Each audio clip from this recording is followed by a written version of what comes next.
Hello, I'm John Sargent back with another video chat. At the beginning of the lockdown, I heard someone on the radio suggesting we should remember the wise words of Franklin Delano Roosevelt. The only thing we have to fear is fear itself. And I thought, how daft. What we need is fear. How else will the government make sure we obey the rules? Fear was the only way to ensure we stayed at home, protected the NHS, and saved lives. But you don't become one of the most revered US presidents in history by making loose remarks. The quote is taken from his first inaugural address in 1933. His task was to bring America out of the Great Depression, which some are comparing with our present economic crisis. His meaning becomes clear if you let the president finish the sentence. The fear he was talking about was nameless, unreasoning, unjustified terror, which paralyzes needed efforts to convert retreat into advance. FDR was perfectly well aware that fear can be vital, warning us of danger and keeping us alive. How we've coped with fear has been one of the most interesting aspects of the lockdown. Joking about our predicament has emerged once again as a survival mechanism. Wartime air crews taking off for Germany would put cheeky remarks on their bombs, such as, "This one's for you, Adolf."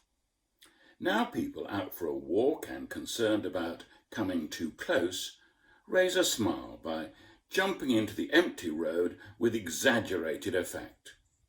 Politicians and sportsmen grin as they ostentatiously bump each other's elbows. One of the standard ways to deal with fear is to joke about it, to try and laugh it off. The great American comedian Mort Sahl turned people's fear of flying into a joke. He would describe a horrified passenger who has just seen that the plane's wing is on fire. He shouts a warning to the stewardess, but she ignores his cries. "Coffee, tea, or milk?" she inquires. He points at the window and the flames outside. "There is no time for coffee, tea, or milk. We are doomed." She stares back. "But how about a dry martini then?" I'm always amused by the instructions we get on how to cope with a sudden loss of pressure in the plane's cabin. Oxygen masks will come down and we should put them on before trying to help anyone else. Having put them on, and this is the best bit, we're advised to breathe normally. It sounds good. But frankly, in these circumstances, I wouldn't breathe normally. I'd panic. One of the coolest politicians I came to know was the Labour veteran Barbara Castle, who many people thought might become the first woman Prime Minister. I went to interview her with a camera crew when she was Secretary of State for Health and Social Services. Her office was in a tower block. It was the end of the working day. She had a gin and tonic in her hand as she ushered us into the lift to go up to the 8th floor for the interview. The lift wasn't working properly. The moment we reached the top floor, the lift reversed and we went all the way down to the basement. The senior civil servant with her grabbed the lift's phone. "Are you trying to call the office?" Barbara asked. "No one will be there."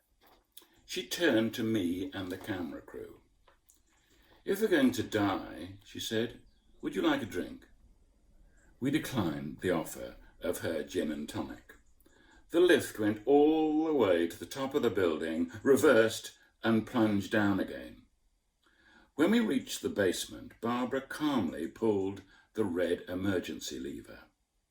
My terrified lighting man staggered out into the darkness. She turned to the rest of us and pointed at the adjoining lift. Then she confidently pressed the button to take us up to the 8th floor. In my reporting career, I have to admit that there were some dangerous moments. In Belfast, returning to my hotel, an army sergeant outside told me he was looking for a bomb.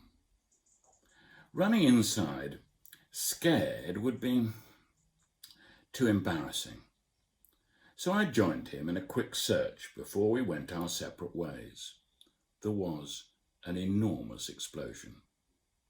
We'd both nearly been killed by the IRA's first letterbox bomb. Great slabs of cast iron were strewn across the pavement where we had been standing. Laughing it off, trying not to be overly concerned, fear of looking foolish. That's how we often react when faced with completely new and unexpected danger.